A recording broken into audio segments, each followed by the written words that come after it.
Hello, everyone, and welcome to our Future of Fundraising webinar. So we are here today to discuss the changing landscape of charitable giving because it's become clear that modern donors are looking for a whole lot more from the causes that they support. So we're going to explore strategies you can adopt to captivate this new generation of givers, and we're going to share findings from our research into how we can understand what drives Gen Z to donate. So I'm Lisa and I head up our marketing at Torchbox. And if you're new to us and our events, we're an employee-owned digital agency and we work with amazing not-for-profit and public sector organisations in the UK and around the world.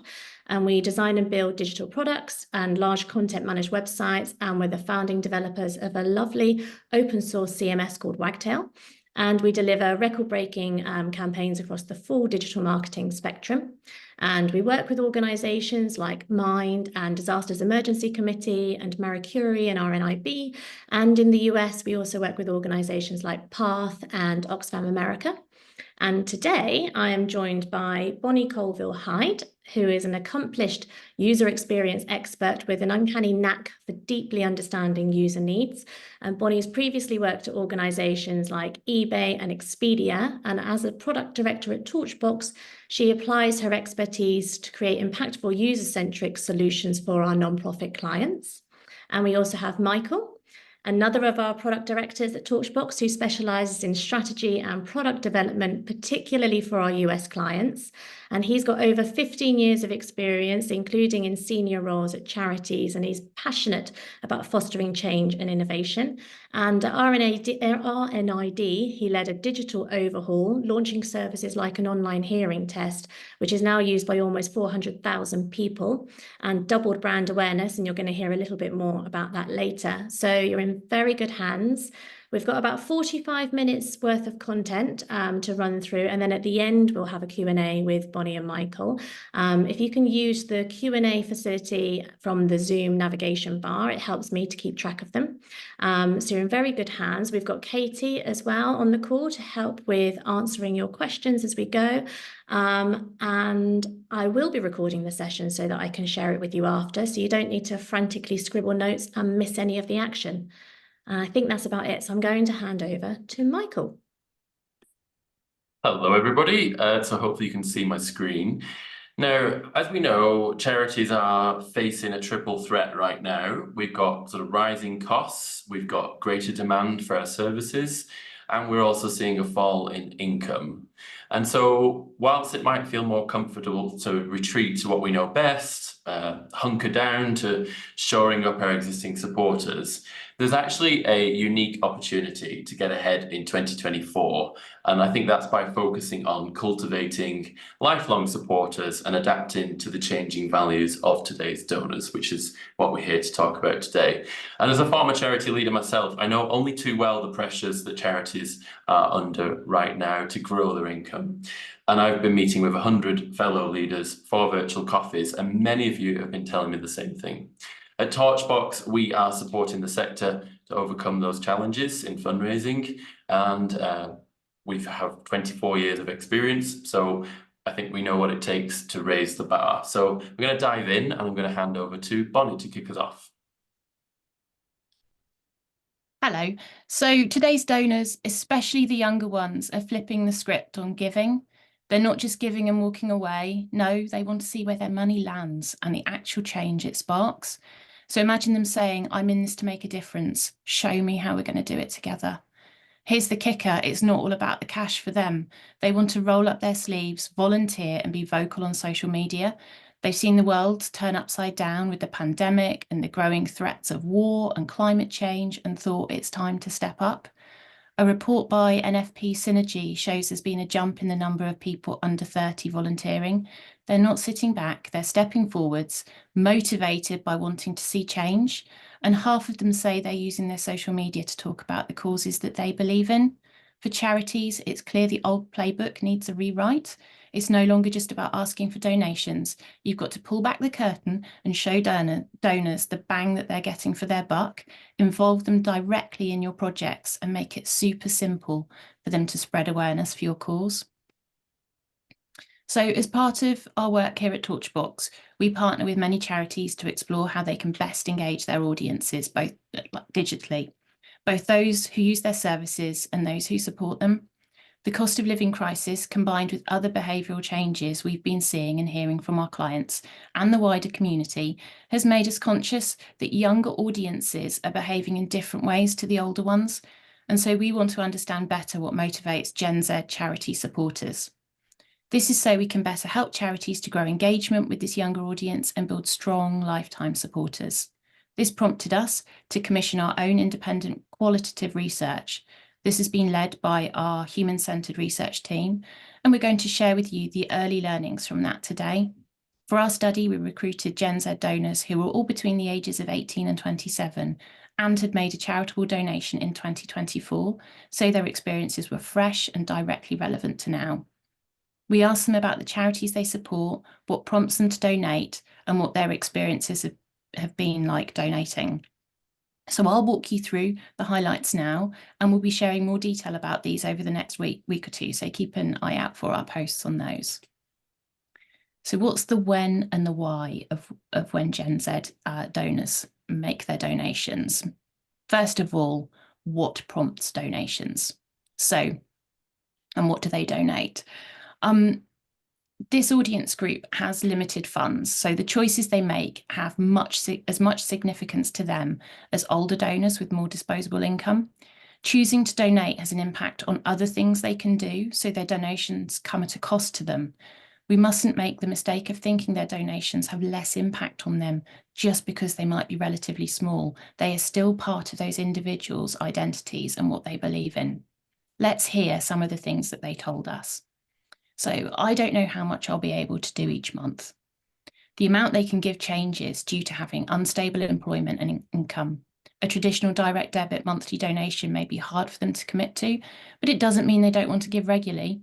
The participants we spoke to had mixed employment statuses, and those who had a stable regular job were more likely to have direct debits set up in the region of £5 to £10 a month. However, for those with more unpredictable incomes, they talked about still wanting to give regularly, but not being able to make a monthly commitment. For some members of Gen Z, it might just need different methods to allow them to give more often, such as reminders or prompts to ask if they'd like to give this month and let them skip, let them come back to it. For those who have even less financial security, we heard that they still have a desire to give, but they have to plan ahead much more and potentially go without other things in order to make a donation. We heard an interesting story from one participant who used their Monzo banking app to set aside a donation pot they gradually added to before deciding who to give a lump sum to. I mentioned it to my mum and she was initially concerned that it was a scam. This is a participant who signed up to a direct debit to give to charities. Another important learning our participants gave us was their fear of being scammed. They talked about hearing stories of scams in the media and from their friends and family. They have a relatively high level of caution and skepticism, and our participants talked about different steps they take to validate that a charity is safe to donate to, such as looking them up on Trustpilot, which was a completely new thing we heard,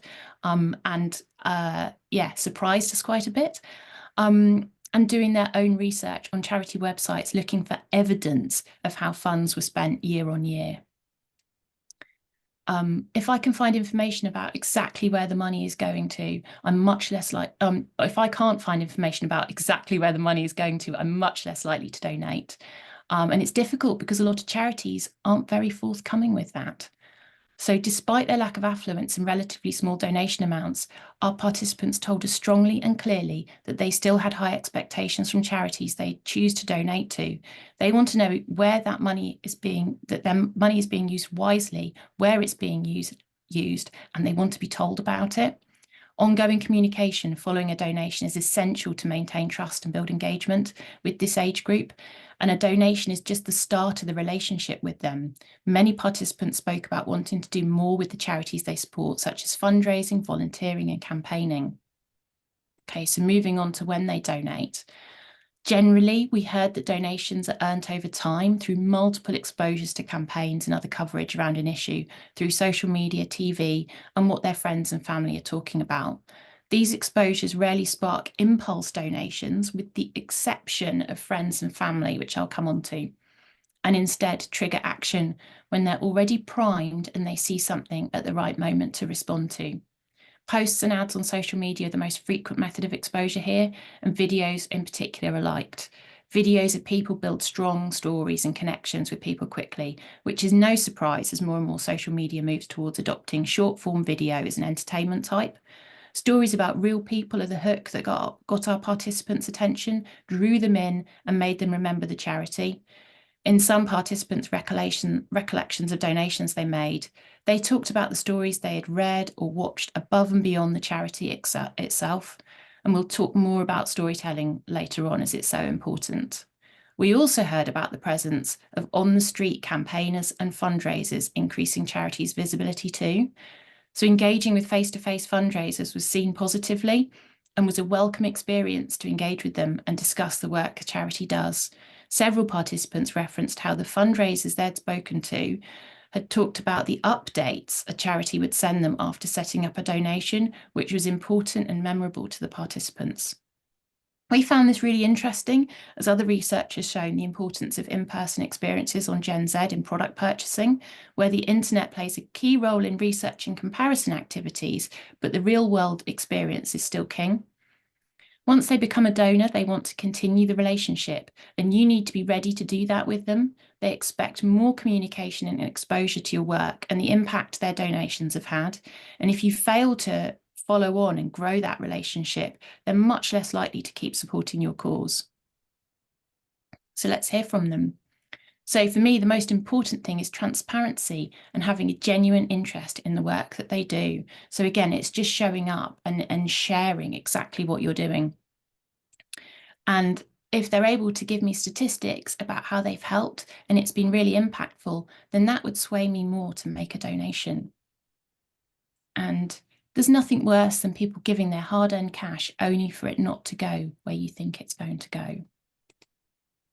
And so why do people donate? Connections to people are the primary driver for donations. This can be because of connections to the cause via friends or family who have been helped by a charity, or that they know someone who is fundraising and they want to support them. The connection is the crucial motivator here to take action, and our participants talked about how they actively wanted to connect with their friends who were engaged in fundraising. So I had a mutual friend pass away in a hospice last year. She was only 17 and they were fundraising for the hospice. That's a very small charity and the money goes directly where it says it's going. So we know from research conducted by other organisations such as Blackboard that friends and family play a huge part in influencing people to donate to charities. And we've seen this within this study too. Participants talked about themes such as mental health being close to their hearts due to friends having issues and them seeing firsthand the challenges that they face. Another participant told us she was approached by fundraisers for the Stroke Association a couple of months after her father had one, and it prompted her to set up a monthly donation because she could see the impact they had, and it was the right time and the right place for her. So as soon as I saw the name, I thought I'll help them out, even though I wasn't actually that close to that person. It resonated with me at the time and gave me a new perspective. So that was a participant talking about a fundraiser she had seen on Facebook for someone she didn't know that well. So part of what we found interesting was the role of fundraising challenges and how these were perceived by participants. These challenges are not just a method to raise money, but they're seen as a way to form stronger connections with people around them, which gives an increased value exchange. Participants also spoke about wanting deeper engagement from charities after they had supported a fundraising activity beyond a thank you message. They wanted updates afterwards about where the money had actually gone. And I just like to make sure I'm making a difference in the world, even if it's just a couple of pence or a couple of pounds. So participants talked about a sense of responsibility to support causes that are connected to them and that they care deeply about. Several talked about having a duty to give since they were children, and that feeling just hadn't changed as they'd got older. They also shared examples of when they'd changed their behaviour so as not to compromise their beliefs, as this appears in the charities that they choose to support and engage with. So just looking back over the key themes here, we've got impact, messaging, communication, and the long game. So the 3 core ideas we think you should take away and use to compare your charity's activities against are these. So how you communicate your impact and how you stay in touch with your supporters. They want frequent updates about how you're spending their hard-earned money, even if they can't give you much now. They like to see and hear stories from real people. Gen Z have high expectations about how you will use their donations and how you'll communicate the impact they have had. A participant we spoke to compared charity communications with other brands they consume and made some interesting observations. For example, one participant spoke about how at the end of the year, Spotify send them their wrapped showcase of what they've listened to that year.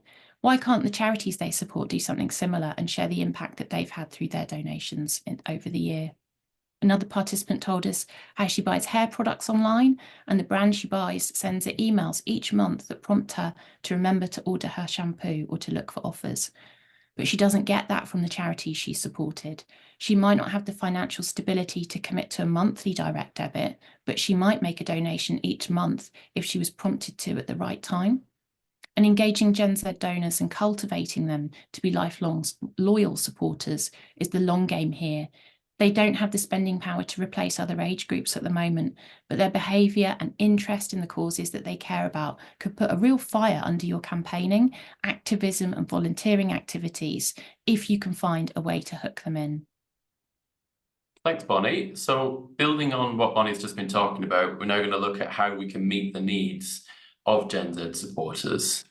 And before we joined this webinar, we asked attendees to tell us what you know about your current donors and how you interact with them. So it was interesting to see how this compares to the research that Bonnie's just been sharing. So 79% of your donors are aged 45 plus. And 73% of people on the call said you either have donors that do little else for the charity, such as volunteering or activism, or you have no idea what else they do. And 26% of you share your impact with donors just 1 time per year. Yet 58% of you want to get better at impact reporting. So it's clear that from what we know about the expectations of Gen Z, that our charities are not fully prepared for this generation. So why bother, you might ask, if most of your donations come from older generations? Well, for me, this is really a highly engaged part of society. Obviously, they could be your future donors, but they can also be contributors now in a sort of myriad of ways.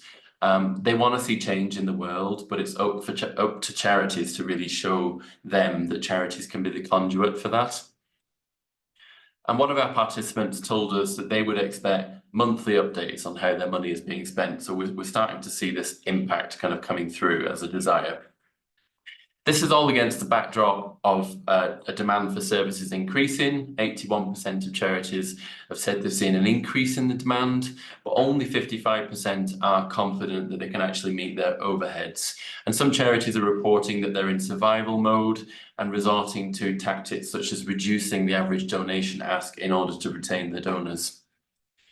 And actually, donors gave the lowest percentage of their disposable incomes to charity in 2022 since 1995.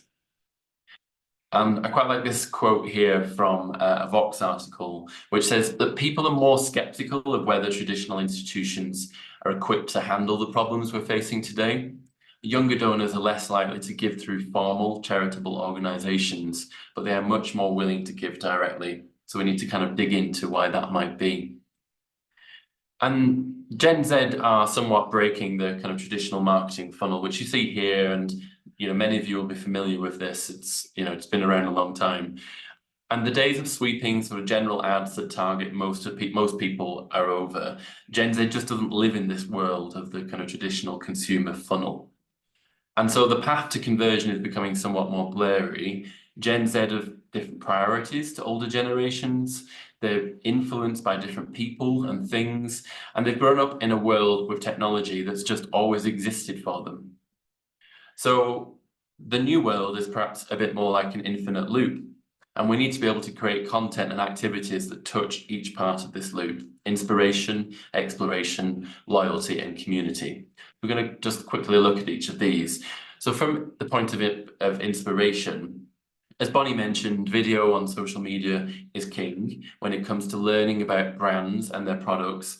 And it's often on the channels that I would argue charities perhaps do least well. So it's YouTube, it's TikTok, it's Instagram. And whilst you and I might try to switch off when social media gets a bit too overwhelming, Gen Zs tend to look for the sort of diamond in the rough in Aladdin's cave, rather than tapping out altogether. So according to some recent research from Archival, 71% of Gen Zs say they're open to discovering new brands.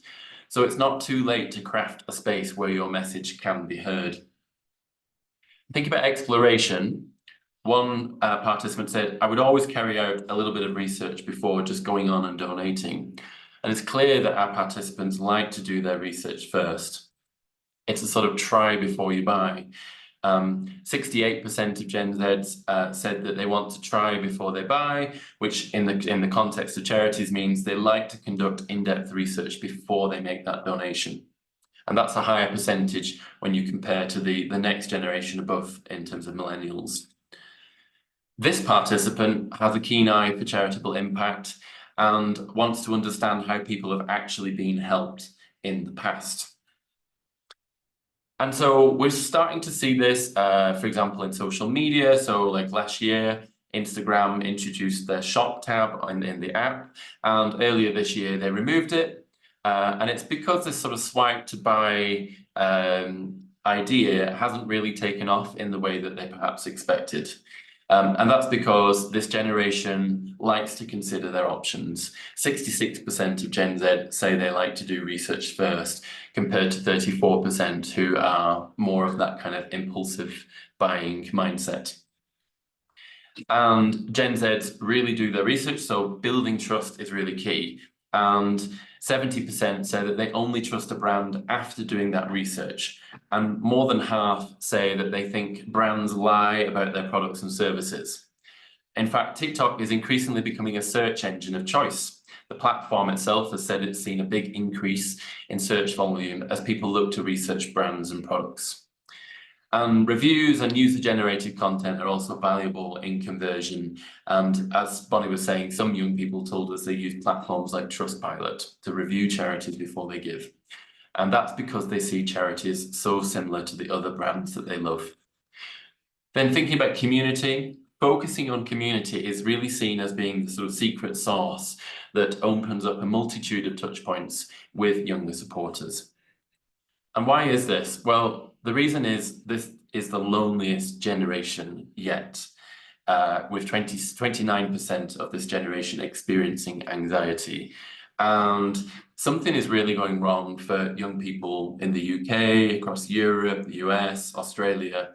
And you can see here a headline that was released just this morning in The Guardian, and this is the World Happiness Report, which shows that while not all teenagers and young adults are suffering, a large and growing number cannot cope with being left adrift.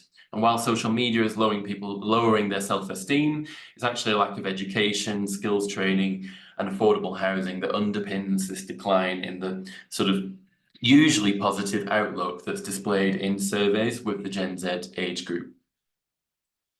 And Nike is a really great example of a company that's tapped into this feeling of wanting a sense of community, of like-minded individuals. So this participant said that Nike do workshops where you can connect with others. And I think that's the only brand that does a lot in terms of creating that community feel. And this participant, Daniel, really loved talking to his friends about Tough Mudder. He was really interested in their progress, and it made him feel like he was part of something bigger. Other Gen Zs told us they don't always want to be taking part in the event themselves, but they'd love to take part in supporting it. But this sort of promotion isn't as common in charities. And it's really all about feeling like you're part of something bigger, as this participant has said. I wanted to talk about this brand. It's called Mad Happy. It's not a charity. It's actually a clothing company, and they sell hoodies, but they describe themselves as being a community of optimists. And that's because they've created a wellness community with mental health support and resources, and they run all sorts of community events. And events are key to this in terms of connecting people. So the research shows what Gen Z's considered to be a cool brand, and 84% said they would purchase from a cool brand. What is cool though? Well, that's exclusive content and video, it's these events, it's collaborations with other people and other brands, limited edition product drops, very active social media in terms of commenting, challenging the social norms, and having a presence on community chat forums like Discord and Reddit. That's what Gen Z is saying. And now this is a really interesting example, Homemade by Refugee Action, sort of in the context of seeing charities like brands, as this isn't just a donation, it's a value exchange. These are recipes made by refugees, so it strengthens the ties between you and the brand. And it just shows real creativity from Refugee Action, as it borrows so much from the subscription era. And at Torchbox, we really love this example. And then thinking about loyalty, loyalty needs to be earned with Gen Zs. They are the most informed generation, but they're also the least committed. And so it's really important to put them at the center of what you do, not the brand, as might have been done in the past. And so what this means is that the traditional measures of loyalty, such as repeat purchases, are potentially not what Gen Z see as being loyalty. And so the research shows that loyalty for them is telling your friends, loving a brand, even if you don't actually make a purchase, even just something as simple as a social media follow. So we need to move from this transactional relationship to one that's more reciprocal, where they can be really part of the story as a collaborator. And that's why Gen Z fashion brands really rely heavily on user-generated content. We've seen the introduction of things like the TikTok branded mission, where users with 1,000 followers or more can be invited to take part in a challenge. Thanks, Michael. So we've touched on storytelling several times already, and I'd like to go deeper into it now. The importance of storytelling came up multiple times in our research. Participants want to hear from real people and are motivated to take action through empathy and clarity that their support will have actual impact on them. Stories underpin this, so let's consider what makes a good charity story and the context younger audiences engage with them. So unlike previous generations who've had to adapt to social media, Gen Z audiences have grown up with the constant presence of it in their lives. They're able to connect with individuals around the world who are telling their stories, which are deeply personal. And if we think about how differently millennials experienced the Iraq War in the early 2000s, on relatively filtered TV news, basic websites, and in newspapers and magazines, compared to today's Gen Z viewing live streams from the Ukraine and Gaza, watching TikToks from war zones and from people's homes, seeing individual people over time during the war, this is going to have an impact on how they perceive world events. They've been exposed to so much and felt connected to people so deeply. Bear this in mind when you consider how you communicate with this audience. They're super well informed, connected, and used to people telling their personal stories directly to them. So this is a beautiful example a participant gave us of a small charity called the Luna Project. They discovered them on Instagram through an advert. They told us how the charity is run by young people to support other young people with disabilities, and this strongly resonated with her as she's also disabled. She told us how they share lots of day in the life type content on social media that makes her feel connected to the charity and makes it one of the go-to charities she repeatedly donates to. These are examples of posts and reels from their Instagram account, and although they may lack the sort of visual polish of a big name charity social media presence, they're filled with authenticity and build an immediate strong connection with their followers. And I really recommend checking out the work that they do, because it's so deeply personal and brings to life the challenges and opportunities young disabled people face. So the charities that have the biggest appeal to me are the ones where there's a really personal story shining through.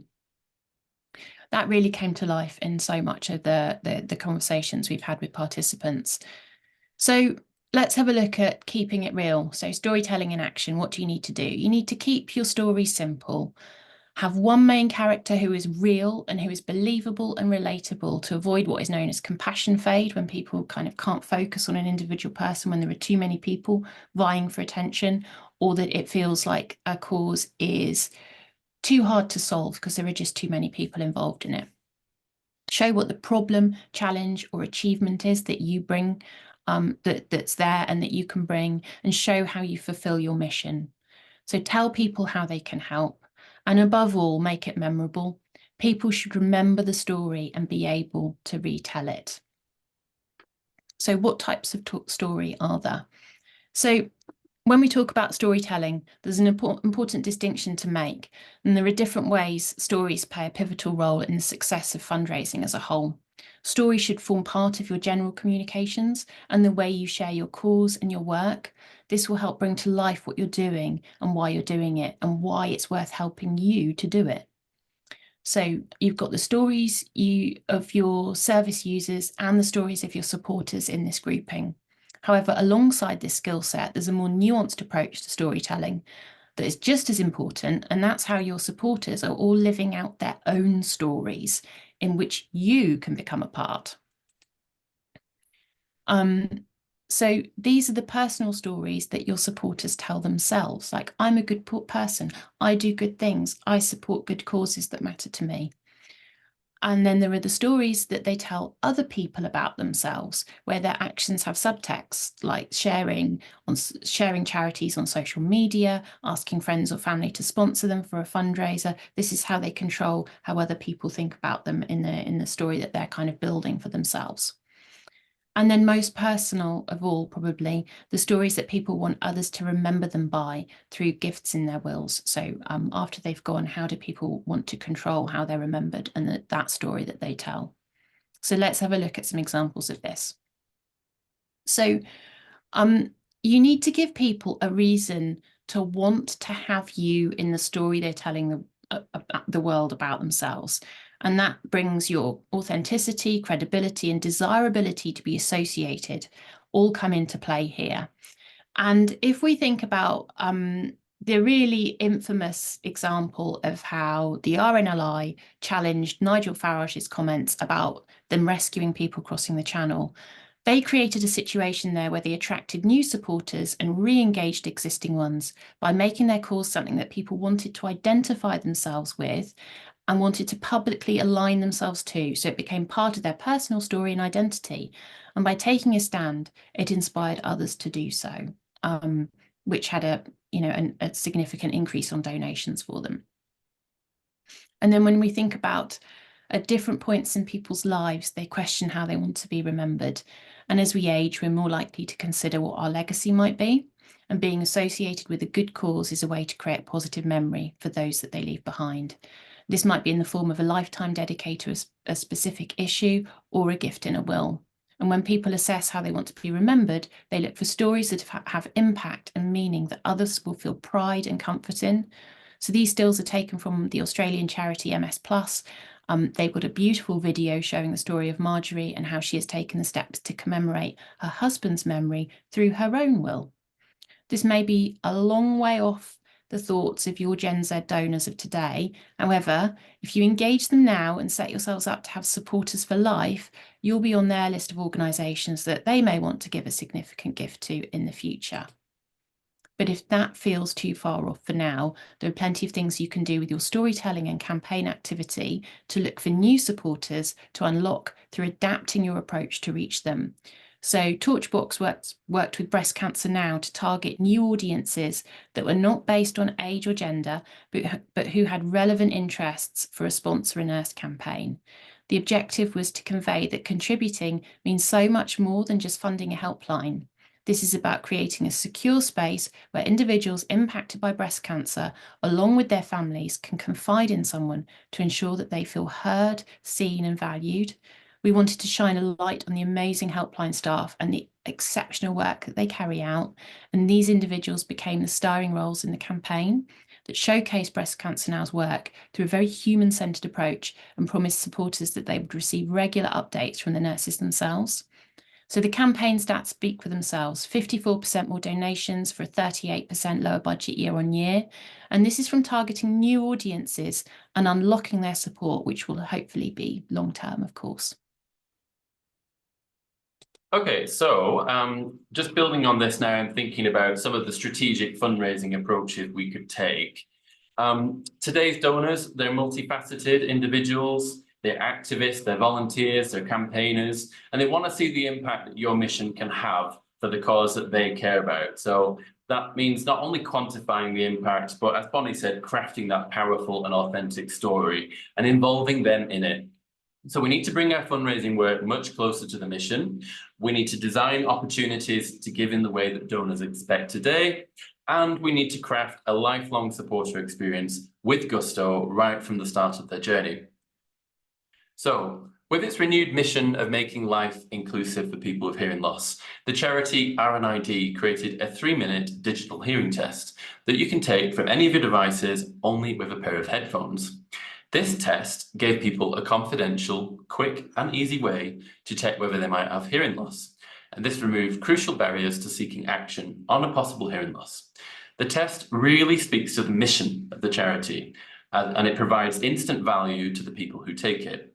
Almost 400,000 have now taken this test, and many people have gone on to improve their quality of life, for example, by getting hearing aids. The ease by which you can get results is incredible, especially in an age where you can have almost everything, anything instantly at our fingertips, and yet it's simultaneously almost impossible to get a doctor's appointment. And with a product that people want and are able to use easily, RNID's hearing test is the ultimate fundraising product that's not really a fundraising product. And that's not in spite of it being a valuable service at the core of its mission, but because it's a valuable service. It's also a product that I'm proud to say that I led on with my colleagues in my previous role leading digital innovation at RNID. By late 2023, we were achieving an 80% completion rate and 40% were signing up to an email journey that offered both personal support and encouragement to support the charity. The results were staggering. 120,000 people had signed up for emails and 1,300 new regular donors were recruited, arguably better than many fundraising campaigns. Regular check-ins with subscribers meant that we could demonstrate the impact that the hearing test had had.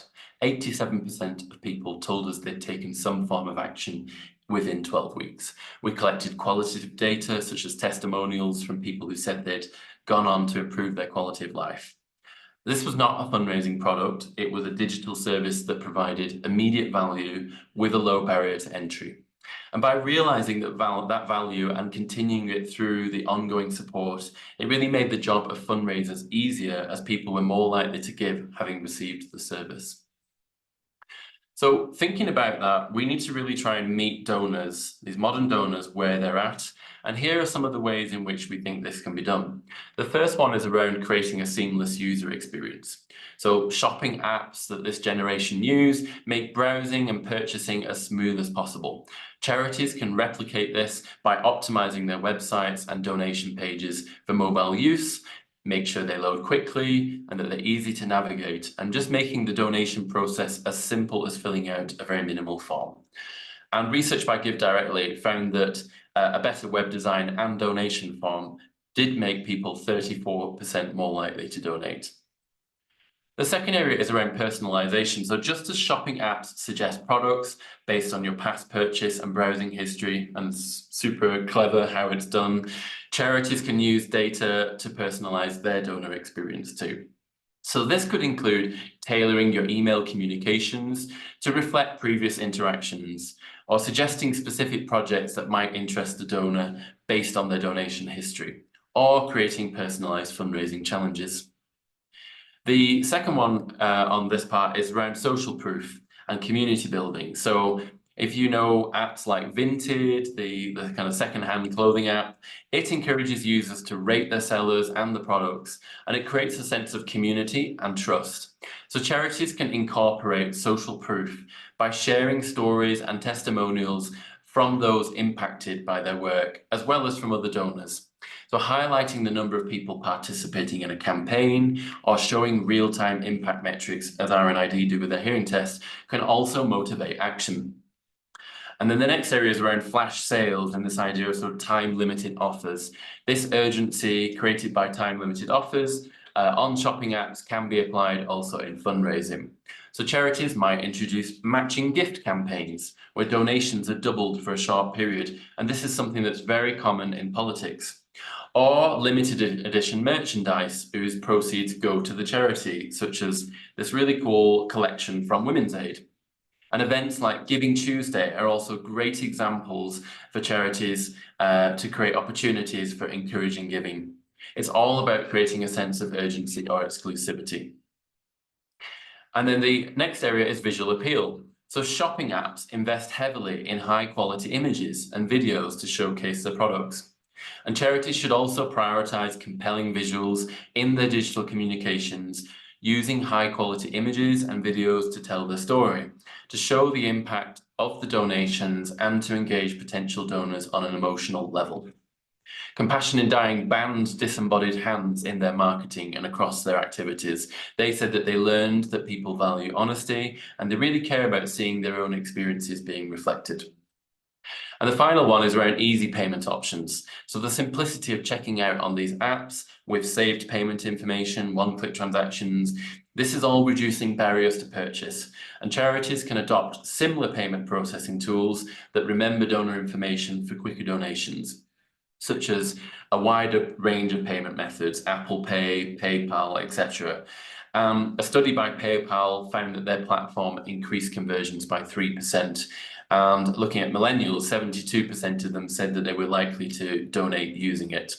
Meanwhile, the popularity of digital wallets continues to grow. So as of 2022, wallets like Apple Pay had a 35% market penetration in the UK and 32% in the USA, with a strong upward trajectory. And this was definitely reflected in the participants that spoke to us as well. Now, let's talk about Tinder. So, like swiping right on Tinder, your donate thank you page should be the start of a beautiful new relationship. But sadly, like Tinder, it's quite often the end, as people aren't encouraged to get more involved in other ways. It's the perfect time to start that beautiful, lifelong relationship, since people are highly engaged after making a donation. So don't ghost them. The ways that charities thank donors on their success pages gives us a way of seeing their brand values come to life. The consideration and sentiment reflected in them is a way of seeing how they truly feel about their donors. And the onward journeys offered also show us what their priorities are. And this participant said, you can give the money and it's easy to just forget about it, but it's not something I'd want to forget about. Why wouldn't you hear about it afterwards? So we're proposing to you to move away from give and go to give and stay. And using the principles we just talked about, personalization, social proof, community building, etc., we can put donors on a path to their next action right away. Combine this with today's technology, such as automations, and you can do it at scale. In commerce, shoppers experience what's known as post-purchase rationalization, where they seek to reaffirm the value of the thing they purchased. They want to feel good about the money they've just spent. I know I do when I do this. And we need to validate their actions. It's also the perfect time to engage them further. After all, it's much easier to sell to an existing client, customer, than it is to go look for a new one. So the thank you screens are an opportunity to recognize the contribution a person has made, and it brings your brand values to life. Some charities do this better than others. And in Torchbox's research of 100 charity donation journeys, Save the Children's thank you page was arguably the most feel-good. We also found that other charities such as Macmillan use features such as personalizing the page with the donor's name, encouraging donors to share with their own networks, and charities like Oxfam, who worked with Torchbox to design their donation experience, they encourage donors to share a gift card with loved ones to build that sense of social proof. So I'm now going to hand back to Bonny to summarize what we've shared today. Okay, so I've got 3 things for you to take away. Number 1, reimagine your marketing funnel through the infinite loop of inspiration, exploration, community, and loyalty. Number 2, show your impact by telling simple, authentic stories. And finally, number 3, build compelling, seamless digital experiences that reflect the expectations of modern donors. And what I'd like to leave you with is a quote from a participant that sums it up for us. This is the issue. This is what you can do. This is what we are doing. This is how you can help. Let's work together and do it. I'll pass you back to Lisa now. Thank you very much, both. We've got some excellent questions for you to answer, and they're not too hard, I promise, they're all right. So the first one is from Rebecca, who asked, what's the best way to balance comms on how the money is used and avoiding restricting funds? Yeah, it's a really good question, isn't it? I think it comes back to what Bonnie was saying about storytelling.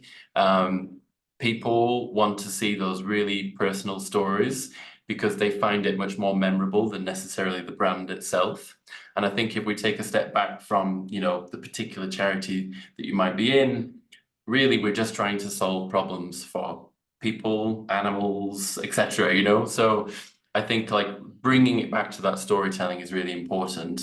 Of course, you know, there'll always be kind of restricted funds or there'll be kind of back office costs, but actually like that's not where the focus should be. And I think we have to really keep pushing back to that storytelling. I think as well, there's an element and an argument to push for greater personalisation of communications with supporters. So looking to tailor the updates that they get so that they hear about the areas that they've told you that they're most interested and excited by. That's going to be the most likely to kind of prompt further engagement as well, rather than potentially more general communications. Brilliant, thank you. And we have a question from Matteo at Amnesty. If you can summarise the ingredients of a good fundraising proposition to improve trust with younger generations, what would you include? I think it's all about the show. Show what you're doing and then back it up with further evidence. I think we've got elements of skepticism where I think there's a desire to want to believe things are true, but I think there's a lot of, what's the word for it? Like dubiousness about how true messaging is. So it's providing evidence for what you say. So when they follow it up, there's a clear thread to pull on.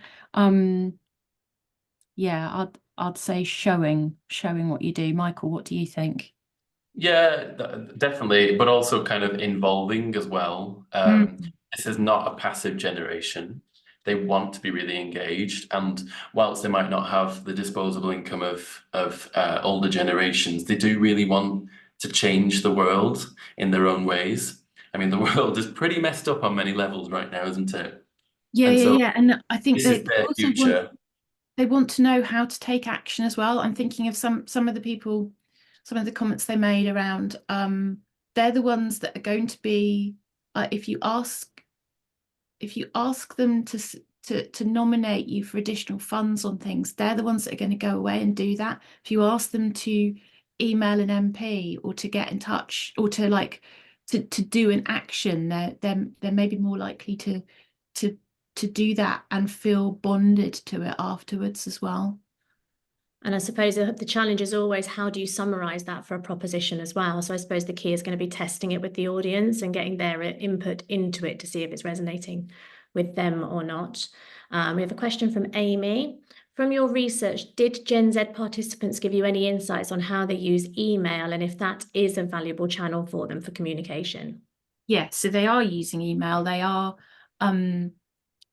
expecting to get emails when they notice when they don't get them as well. So that's definitely something. I think there's, I'm not saying that they open all of them though. I would say that there's Who definitely knows? there's still elements of maybe not I'm not promising they're going to give you complete engagement through email, but there's definitely an expectation and a desire to get it, and far more regularly than you may assume as well. I think there's definitely something that came out around if if a situation has changed, they want to hear about it. So let's say they responded to a campaign on a particular theme and something has shifted there. That is the absolute prime moment to get back in touch with a supporter like that. They are wanting to hear about changes like that. So re-engaging them around the things that have drawn them in, the stories and the themes that they've hooked into, that's a real prime opportunity. And when it comes to fundraising events and like the events where you may ask people to seek sponsorship to do activities, there's definitely an area of additional activity with email that can be done there, which is people that maybe don't want to do the fundraising task themselves or can't take that on, but that they want to follow the journey that's doing with the money that's being raised, and that they want to maybe give donations or contribute to it further when they understand what's happening to it, and also attend the events. I think that's something that was certainly a surprising thing that came, or probably shouldn't have been surprising, but it still was slightly, that if they don't take part in an event, it doesn't mean to say they don't want to go along to it. So, and support their friends or know when it is to be present and to be part of that community feeling. Thank you. And we have a question from Meda, which is, this is an interesting one. Did your research cover any Gen Z donors who may fall into the major donor category? And if so, do their motivations or ways of wanting to get involved differ at all? No, I'm sorry, it didn't.